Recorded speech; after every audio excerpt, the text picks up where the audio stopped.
Hey guys, welcome back to the channel. This is AJ from the Paladin Journal, and today we're going to be talking about the new episode of Star Wars The Acolyte. It is called Choice, and spoilers, there's going to be a lot of spoiler discussion about the events of this episode and how they relate to everything that has come before, and some speculation for what's going to happen, and also just a lot of stuff about, what really happens here. So just beware of that, and just know that this was a fantastic episode.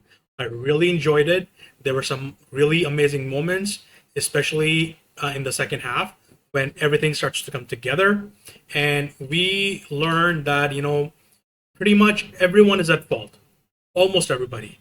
And it adds a certain dimension of tragedy to the whole thing. And it's all, if I have to use an expression to describe the events on Brendok all those years ago, I would say that it is a tragedy of errors. Everybody makes mistakes. There's a lot of emotional instability going on with everybody. And, that's just what it is. In the words of George Lucas himself, when talking about his movies, it's all a poetry. It rhymes, and that is what we see here. So, anyways, as I said, it is directed by Kogonada. He also directed the last flashback episode we had, episode 3, which was called Destiny. This one is called Choice. So, we're seeing parallels here. Every episode name has a parallel in one way or the other, and this one continues a trend. It's written by Charmaine, Jen, and Jasmine. And of these, Charmaine and Jasmine have already written some great episodes. Jen is the first one. This is her first credit on the show. And I thought that, to go into some details, I think that this was really good. I was prepared for a flashback episode, although, as I said in some tweets and posts on social media and different places, I did not want this to be a full flashback episode. It turned out to be a full flashback episode. I didn't want that because I was so invested in the present timeline with Osha and Chimera, what's happening with them, what's happening with May and Sol on their ship, and with Master Vernestra and everything. And I wanted to see more of that. I was hoping that this would be more like, a narration episode, so to speak, but it was pretty much flashback.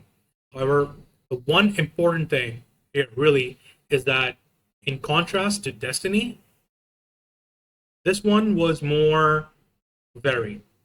Because in Destiny, we saw everything from perspective of Osha primarily. We got very little from that of the other perspectives, like Master Mother Anisea, Coral, a little bit from the Jedi, but pretty much everything is framed around Osha's recollection of the events. And this one is all about what was actually happening. So we get a fuller picture of all that tragedy that happened 16 years ago. And I thought it was pretty brilliant. It answered so many questions. We got some new ones, but also, I think this was a good place to put this episode in retrospect. Because if we had gotten this earlier, some of the turns in the character arcs we're seeing in the present timeline, they probably wouldn't make as much sense. But now, it's like they set up a mystery, they reveal a lot of the mystery, its workings, its details, and everything, and then it's like they're leaving you wanting more. But, again, warning about spoilers right now, because we're going to start getting into it. So, pretty much everyone is to blame for what happened on Brendok. Yeah, we talk about Mother Anisea, we talk about Mother Coral, we talk about May, we talk about Torben, Saul, pretty much most of them. And the only ones that I see as being largely blameless is Kelnaka, it's Master Indara, it is Osha herself. And, from the very first moments, this is an alternative to what happened in Destiny. Because, as I said, all of that was just what Osha experienced directly and a little bit of framing around that.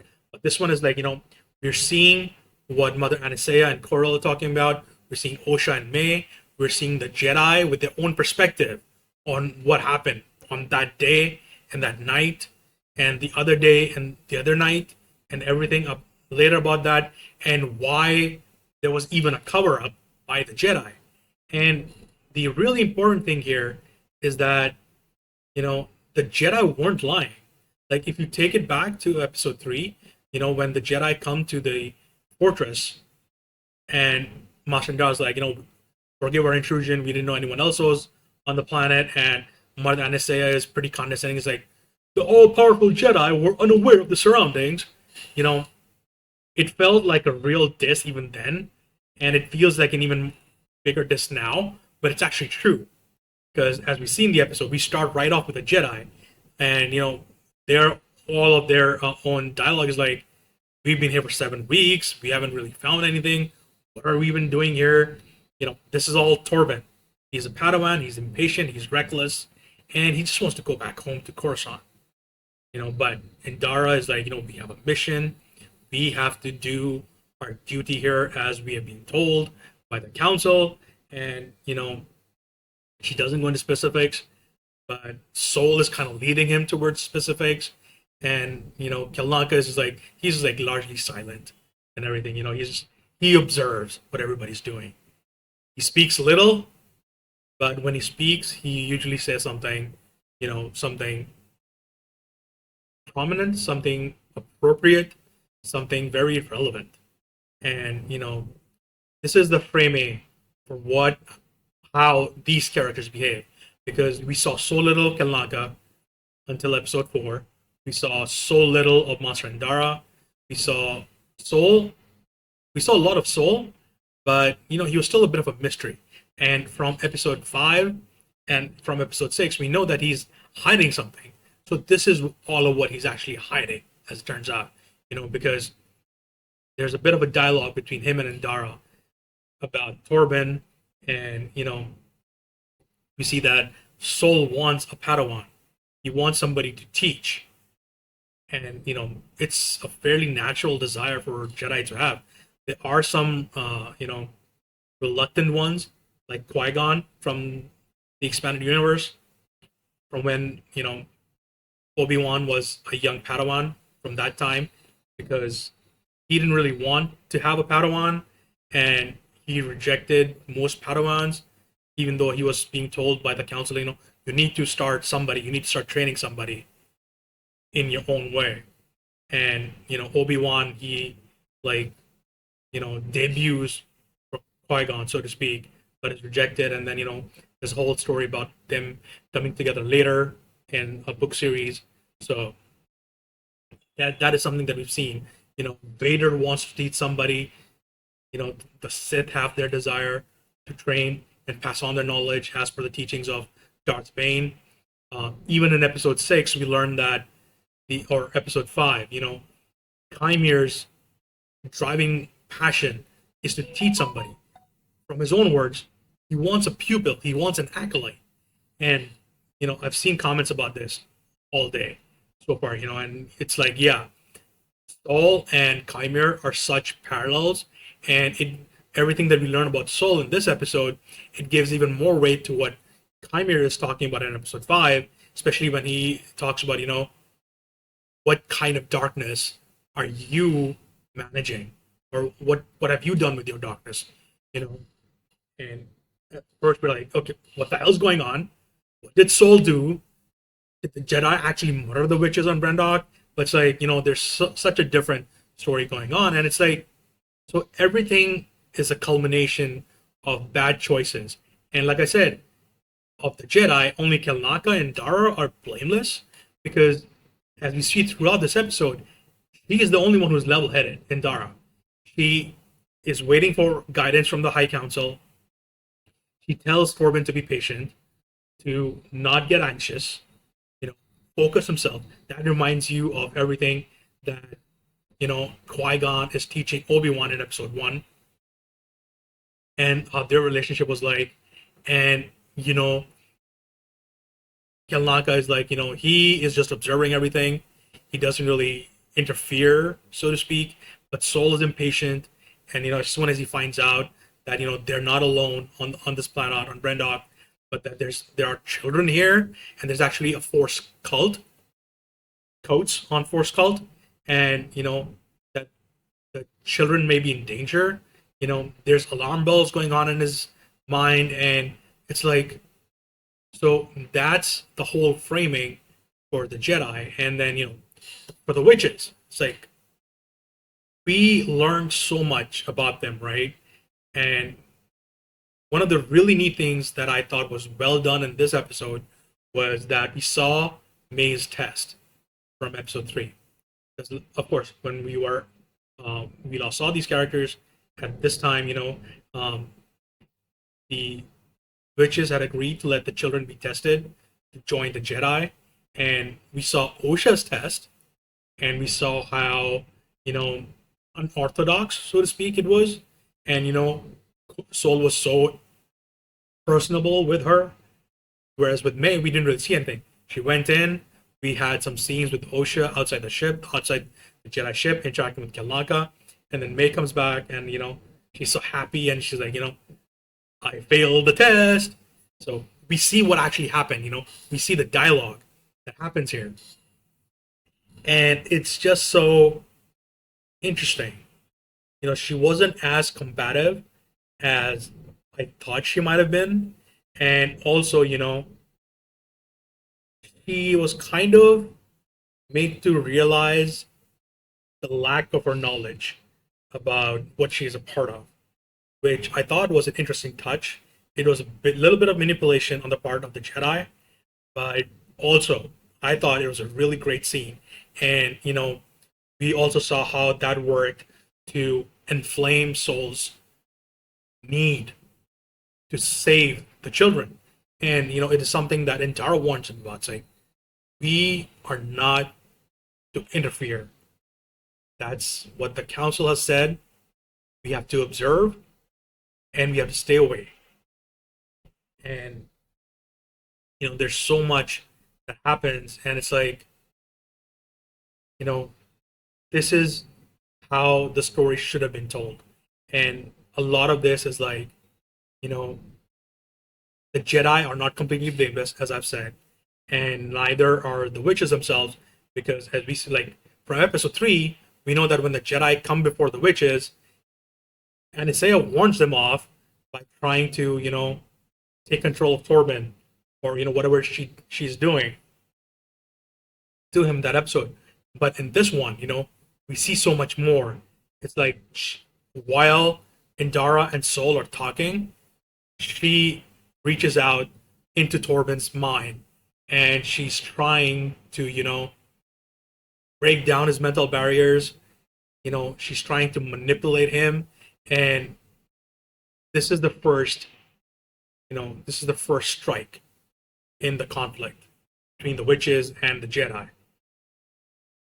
And, we see later on that even then, Indara's like, we really don't want to mess with them.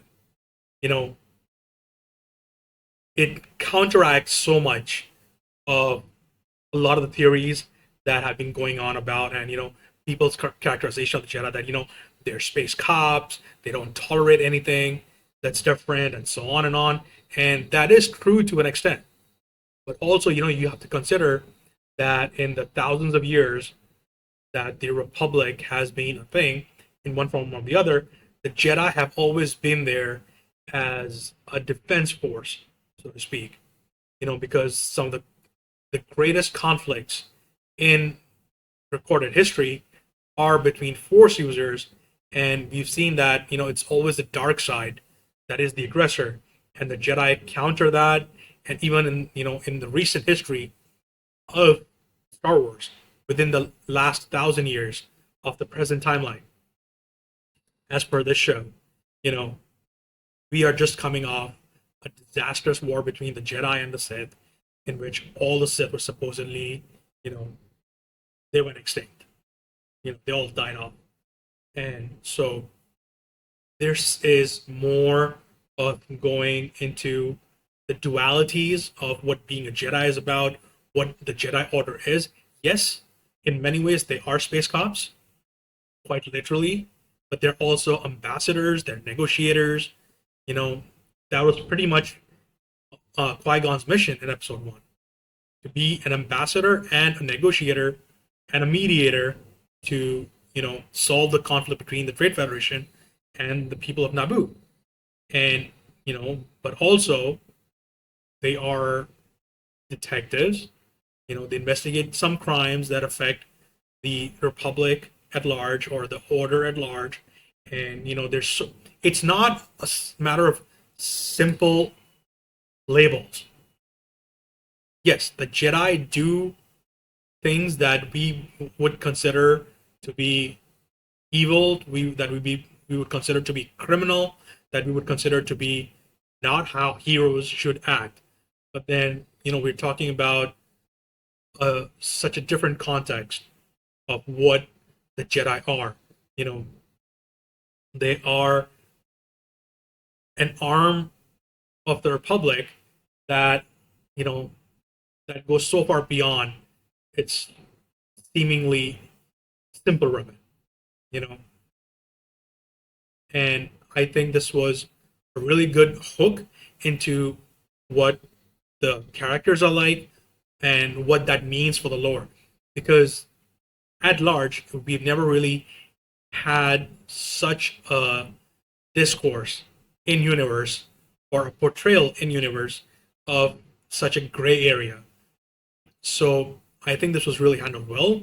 And even when we see that when Saul describes to Indara what he saw with the children and with Coral, that and at the fortress, because he follows them all the way back into the fortress, and in episode 3 when Anisea and Coral are talking in front of the others, and there's like this sound that's heard in the background, and Coral goes to investigate, and I thought that it was like some malfunction going on in the fortress's energy reactor or something, but actually turns out that was just Soul who was spying around. you know he's at fault for that too. But then you have to ask, but is he really? you know did he or did he not have a responsibility to investigate what he saw? Because as Indara is telling Torben earlier on in this episode, they are looking for a virgins in the Force, and those words are very specific. In episode 1, the movie The Phantom Menace, when Qui-Gon comes to Coruscant with Anakin and he goes to see the council, he tells the High Council that he's encountered a virgins in the Force, and he talks about the prophecy of the One, chosen one.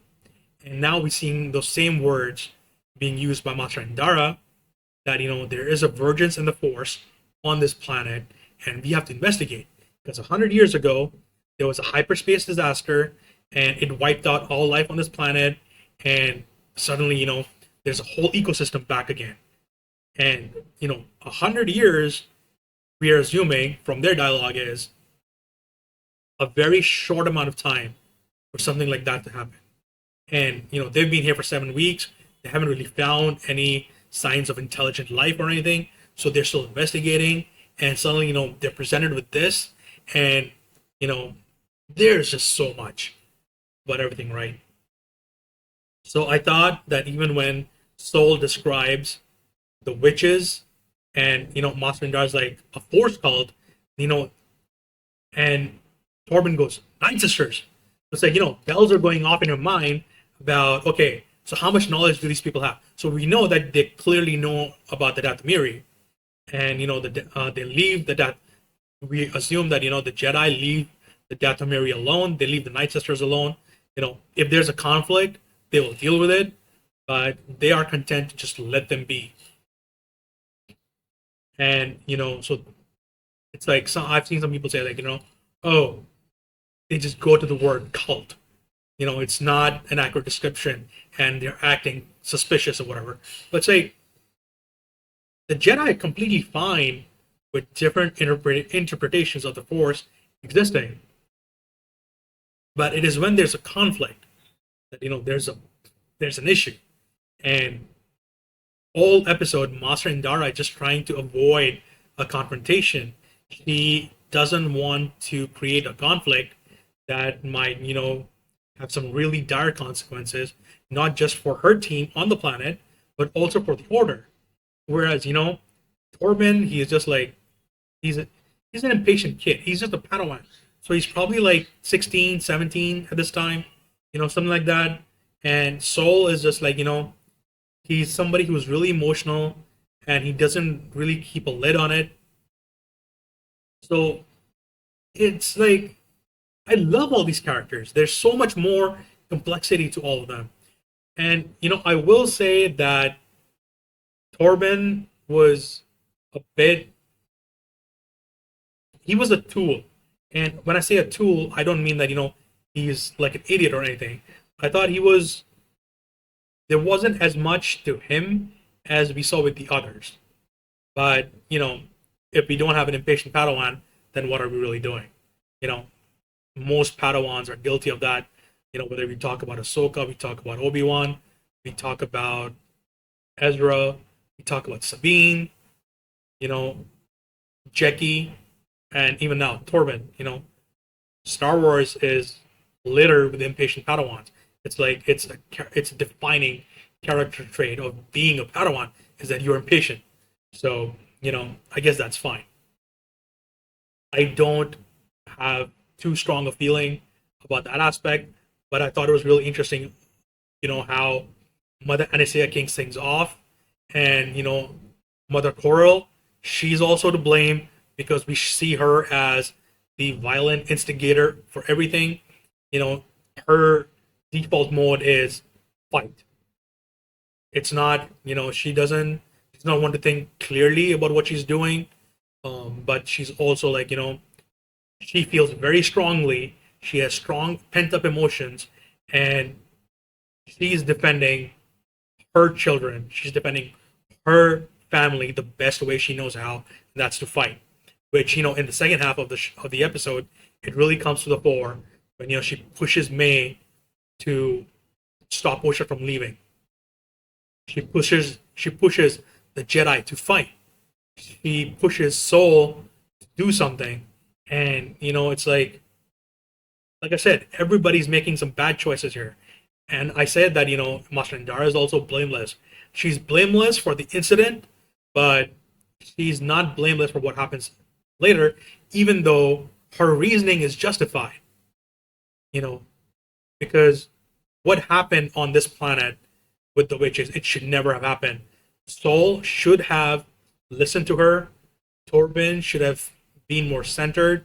And, ultimately that's Indara's failing as a teacher, that Torben was reckless, that he was so impatient. And, Kelnaka, we know from episode 2, or maybe is it episode 4, we know that Kelnaka is living separately, and, he's doing that because he feels guilty for what happened to him in this episode. He was a victim, and, he did something that he never would have wished to have happened. Because, like I said, we see a scene from the trailers of Kelnaka attacking Torben, and we see that scene in its entire context in this episode. And, you would be thinking that, oh, the witches were controlling Torben to fight the Jedi, but actually they were controlling Kelnaka to fight Torben and Saul. And, he sees it as a gross violation of his mind, of his, of his privacy, so to speak. And that is where, the cult aspect of the coven comes to the fore. And, there is just so much that is, answered in this episode, but also left open to interpretation. Sorry. So before I get to that, going back to Kelnaka, we see in episode 4 that, he's obsessed with, stuff about the markings from the coven, and he's doing some kind of research into all of that. And, we see now part of why that is, because he was mind controlled by the witches to fight against his family with his friends. He was forced to fight his friends, and he almost killed them. And this was like, we are seeing a live action Wookiee Jedi for like the first freaking time, and it was almost everything I wanted. I thought the choreography was slow, and that Kanaka was measured in his attack and everything, but also we got to see a live action Wookiee Jedi. It's like, how can you not love that? And personally, I think they almost got it right. I would have preferred the fight to be a little faster and it to be a little longer as well. But they certainly conveyed that he's really strong, he's really powerful, and Torben had almost no chance against him. And if it wasn't for Saul, Torben would definitely have died that day. So there's all that, and we saw Master Saul and we saw Mother Coral also fighting each other, and that made for a really interesting spectacle. And Torben, he was pretty decent as well. He might be a Padawan, but he's not incompetent. So that was really good. The true magic of this episode, or the true strength of this episode rather, is in giving you the proper perspective on the events that happened, the choices that were made, and seeing how the consequences are going to play out. All of which we've already seen. So getting that larger framework and seeing all of that was really beautiful. And I still have some concerns about the writing for May, because episode 4 she wants to surrender to the Jedi. Episode 5 she fights against the Jedi. She fights against Osha, and she's back on the train of one. In episode 5 and 6, she's back on the train of wanting to kill Saul for what he did. But it's like, there's still so much flip flop with the character, and I really don't get it, even after this episode. Because when Saul and Torben go to the fortress to save the girls, there is a battle, and Mother Anastasia dies, and the reason and the framework for her dying was, it was very tragic, and it is part of the darkness that Saul has kept bottled up for 16 years. But I still struggle with May's motivations. Like, it's fine if she's fully on the track of being a villain, but the flip flop from episode 4 through 6, it really bothered me. And it also bothers me a little bit that we don't know about what has happened with Mother Coral, and there's all of that. So coming to the witches themselves, like I said, Mother Anastasia dies. She is dead. Multiple characters witness her death, and but what was the fate of the witches?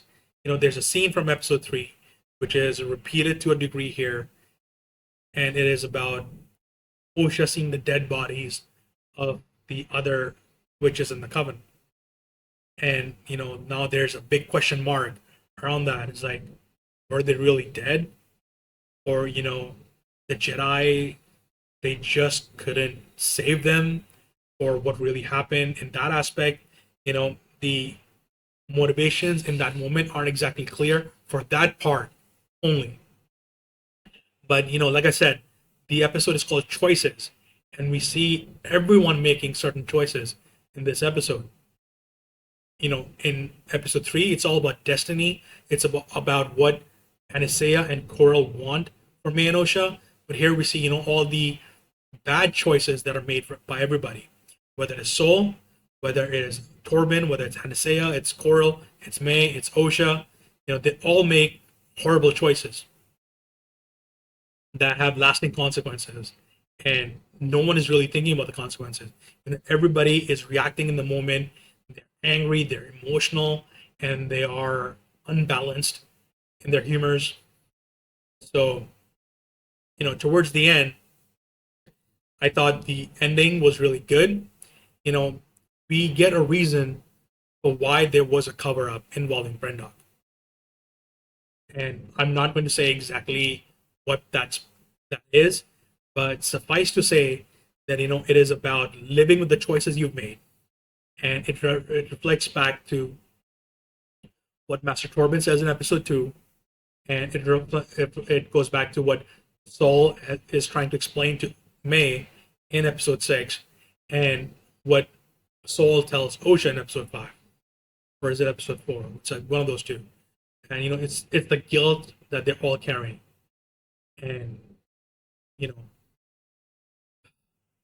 it's like there's so much good stuff in this episode. It's not perhaps the most tightly written because it has to jump around so many different perspectives, but it informs a lot. Like it goes back to the Phantom Menace, and it goes back to the line by Ki-Adi-Mundi that the Sith have been extinct for millennia. So the attacker on Tatooine could not have been a Sith. And he shows up in episode 4, and people are like, oh, there's a contradiction. But literally, there is no actual contradiction in what Ki-Adi-Mundi says. When he sees May in episode 3, all he knows is that sorry, not episode 3, episode 4, I believe it is. All he sees is a possible Force user who does not have a lightsaber. There's no mention in that moment of a red lightsaber. There's no mention in that moment of a Sith. And, there's the meeting that they all have, and then they go their separate ways. And now, we know that there's been a cover-up, and still, no Sith are involved. And, if we take things to their conclusion, given that, we have seen one cover-up by these characters, and there's going to be another cover-up because Vernestra is going to cover everything up. Because, what do they all know? None of them know about Chimera. All they know is that a Force user killed like 6-7 other Jedi. And the only Force user missing in that moment is Saul, who is a Jedi. And for sure there's going to be a cover-up. So it's like, for morale reasons, So it's like, are the Sith involved? Do we know the Sith are involved? Ki-Adi-Mundi's statement is perfectly fine. And this episode is just more fuel for that. It's evidence. And, it's just like, it speaks to the incompetency of the Jedi Council. It speaks to the incompetency of the Jedi themselves. But also, it, like I said, it goes to a gray area for all these characters. And ultimately, that's the beauty of the series. It doesn't portray the Jedi as absolute heroes. It doesn't portray the Sith as absolute villains. It gives you reasons to hate the Jedi. It gives you reasons to love the Sith. But, we still don't have to lose sight of what really matters. The Jedi, for all their faults, for all the mistakes that they make in individual moments like this, they are still standing as a defense against the darkness, and that darkness is the dark side. Literally, it's in the words themselves. The Jedi follow the light, the Sith follow the dark side, and the Sith have been the aggressors for thousands of years. And we can love the Sith characters. Like personally, I'm a huge fan of Anakin Skywalker, and I know that he's done some really bad stuff. He's killed innocents. He's killed his own friends, his own family, so to speak. But I also recognize that, despite all of that, he's still one of the best characters in Star Wars. Because, in a very typical fashion, he is a flawed character. He's a flawed hero. He's a flawed villain. And it's not a matter of simple epithets. And there's much more complexity to these characters. And what the Acolyte is doing is giving more complexity to not just the Jedi, but also to the Sith. Because, again, if we're just talking in absolute terms, it's boring. So we need more complexity. We need more reasons to like and dislike the factions and the characters and everything. And that's what this episode and this show are really trying to hammer home. Now, we have just one more episode to go, and I believe it's called Doom. So, this is the finale of the show. It's been a very short season, but it is the finale, and the name tells us everything we need to know.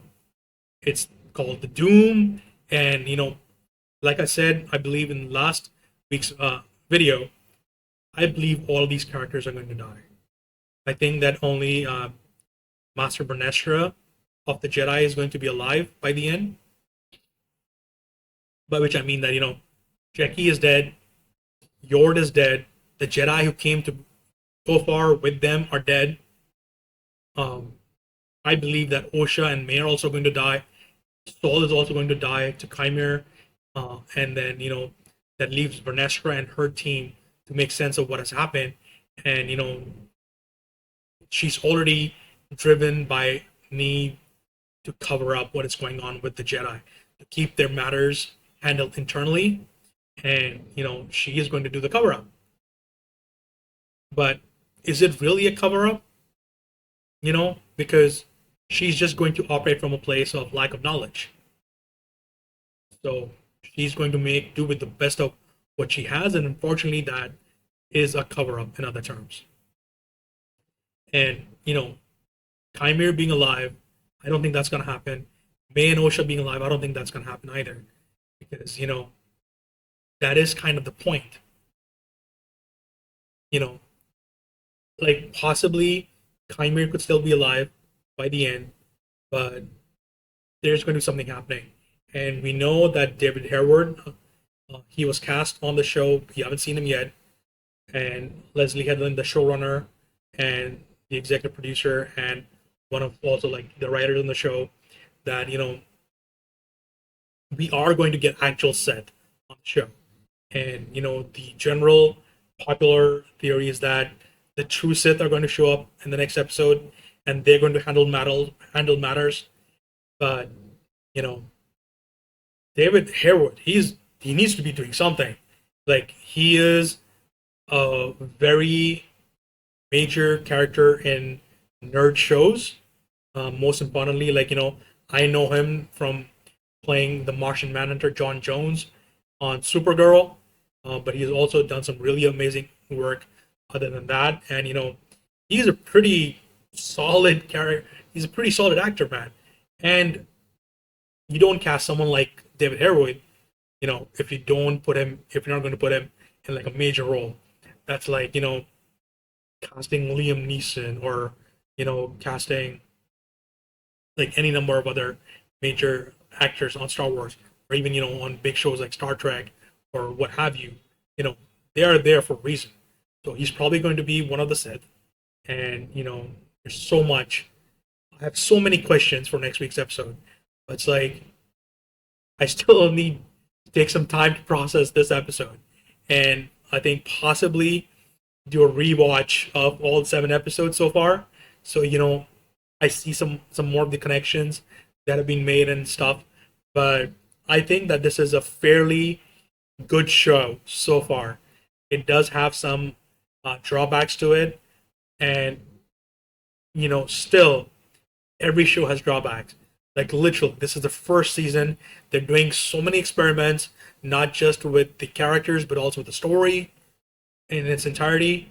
And like I said, also, they're trying to give you a better understanding of the complexities of these characters and these factions. And that it takes time to set up. It has to be, executed in a certain manner. And I think that the writers are treading that fine line fairly well so far, and I can't wait to see how all of this ultimately pays off next week. I hope that we get a season 2, but if it would to end with episode 8 next week, I think I would be fairly content as well. So anyways, that's my thoughts on episode 7, Choice. And let me know what you guys all think. Be sure to like and subscribe to the channel, and follow me on all social media. I've made some posts already about the episode. I'll probably be fairly active on Threads, talking about the show, but also on Twitter, and also just a message, because I think this needs to be said. I'm seeing a lot of toxic discourse, not just on Twitter, not just on Threads, but also on Blue Sky, and I think we can do without that toxic discourse because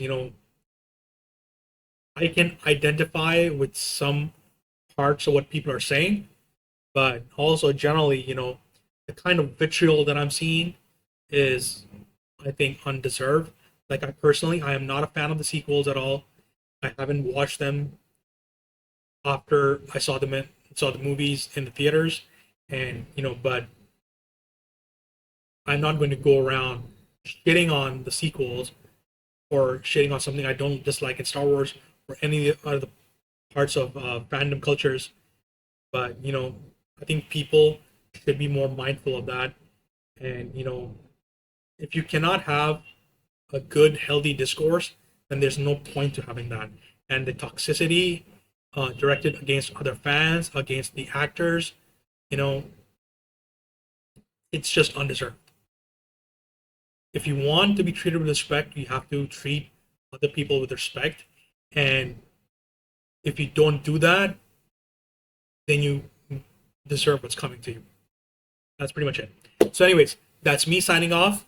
And again, let me know what you guys all think about this episode, and put it in the comments or on social media, and we can have a blast. And let's see what episode 8 brings next week. So, cheers, guys. See you guys again soon. Bye.